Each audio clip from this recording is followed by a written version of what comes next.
Okay, folks, here we go. Update on the Jeep Gladiator. This time I've got the camera on. Okay, anyway, 2021 Jeep Gladiator Eco Diesel Rubicon. Love this thing. The power on that diesel is phenomenal. It's got the 37-inch Patagonian MT tires, 02, which is the newest edition.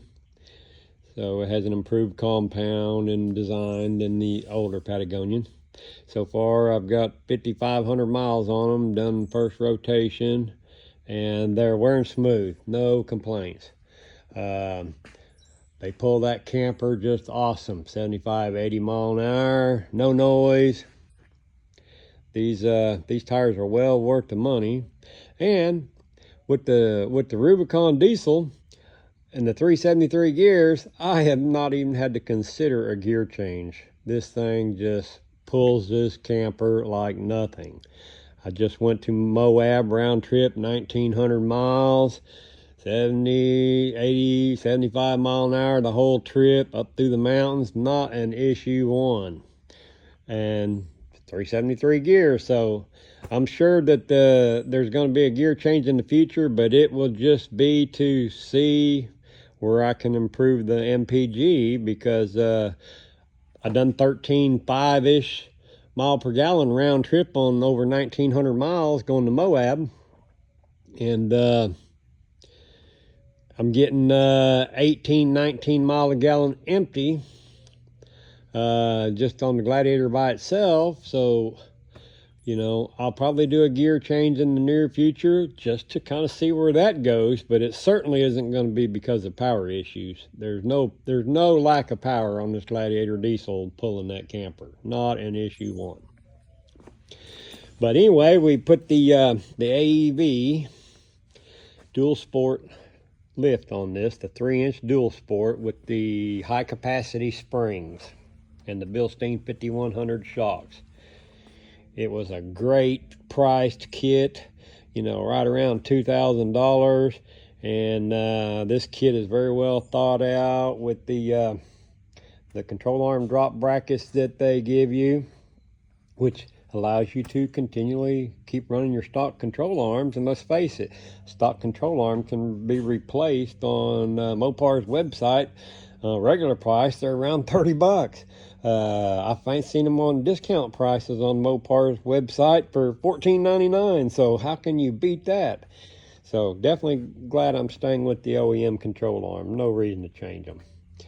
I've done some 3 and 4 diamond trails and 5 diamond trails in this thing, and I have not had any problem. I've done Moab, Hell's Revenge, and Hell's Gate, no problem. Fins and things, and Poison Spider Mesa and all that, ain't had no problem. So no reason to change that. These AEV bore bead locks are awesome. The offset on these is close to stock. AEV really thought that out well. And what that does is it keeps the stress off your front ball joints and also keeps your tires inside your fenders, which is a plus. I'm running 12.5 wide 37 Patagonians, and I'm not slinging mud up all over the side of my vehicle. And I'm not rubbing anywhere when you steer at any position. Totally flexed, totally unflexed, it don't matter. It's a perfect combination, and hats off to AEV on that, because they very well thought that out when they done their design on their kits here. So the AEV bore bead locks are nice. We are running them in the bead lock configuration, and they're holding up just fine. No loss of air pressure over time or nothing. So no problems with balancing. Not having no problems whatsoever there. Now, when we bought this AEV lift, we already had the super lift front spring spacers. That's these spacers right here. They're heavy steel, but they even look OEM, but they're not. We put the AEV 3-inch dual sport on top of that. and left that on the front, because naturally on the AEV lift, you're going to have more lift in the back than you are in the front.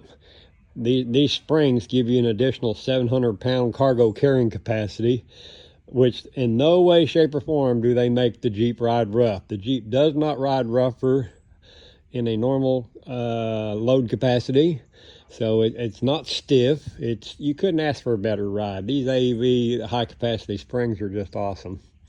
So I highly recommend them, especially if you're going to pull a camper. I mean, it's just great.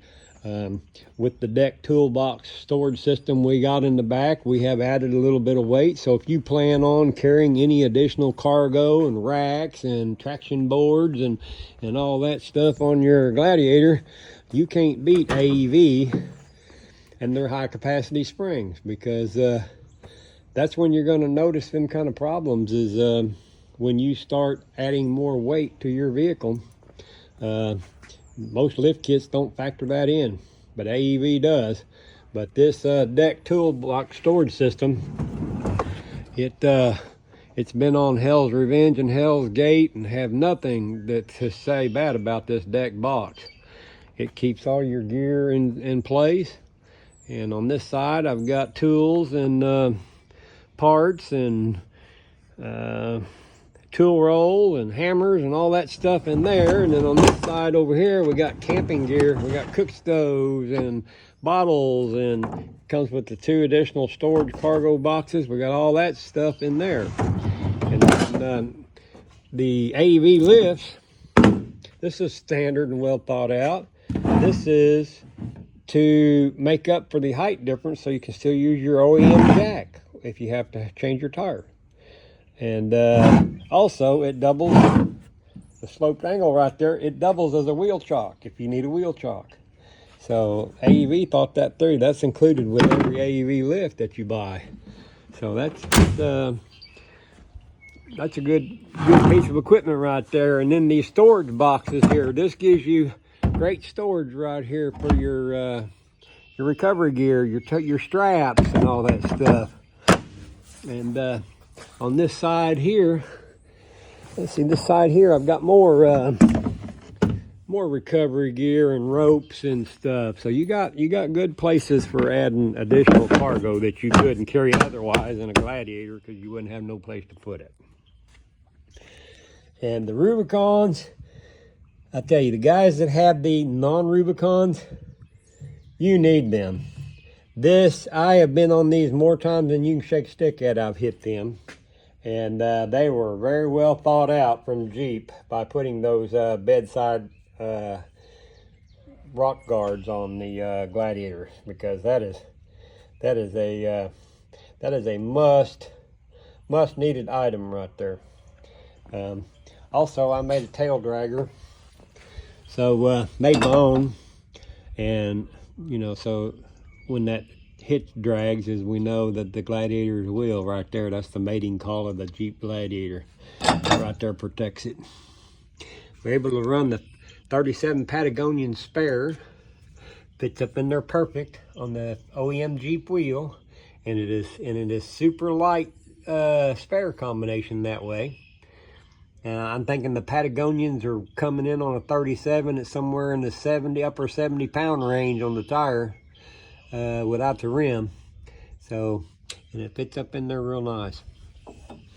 Now what we did do on this AEV lift, because we kept the spring spacers from the other lift company there, that Super Lift, we moved the rear sway bar end links to the front. That's all we had to do different.